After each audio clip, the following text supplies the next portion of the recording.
এক মেয়ের শরীরে জিন এসে বলছে, আমি নিজ থেকে আসিনি, বরং মেয়ে আমাকে ডেকে এনেছে। কিভাবে? জিন বলল, মেয়েটি বাথরুমে যখন গোসল করতে যায় সে গান গাইতো, কাছে এসো কাছে এসো কাছে এসো না। Close up. কাছে আসার গল্প এরকম একটা বিজ্ঞাপনে আপনারা হয়তো এই গানটা অনেকবার শুনেছেন।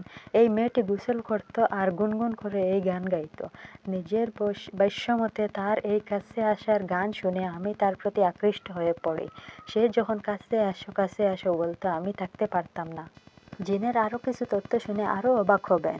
মেয়ের প্রাইভেট কাপড় সে ধৌত করতো না, গোসলখানার কাপড় রেখে আসতো। অনেকদিন পর পর সব একসাথে ধৌত করতো। তাছাড়া মেয়ের মাসিকের অসুস্থতার রক্তের প্যাডও বাথরুমে রেখে দিত।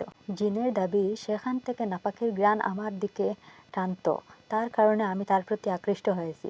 এই বিষয়গুলি আমাদের অনেকের পরিবারের মেয়েরা করে।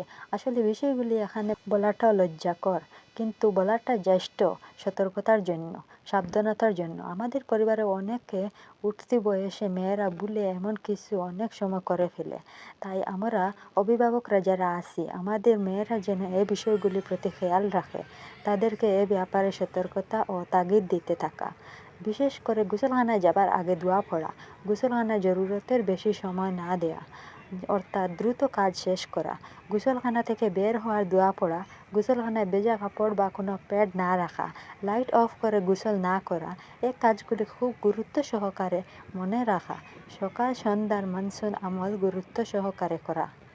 মনে রাখবেন, আপনার সতর্কতার কারণে যদি জীবনে একজন এই খবিস জিনের আক্রান্ত পড়ে যান, এটার মাসুল আপনাকে সারা জীবন দিয়ে যেতে হবে। আশিক জিন ভয়ানক, সে যার পিছনে লাগে তাকে তিলে তিলে শেষ করে দেয়।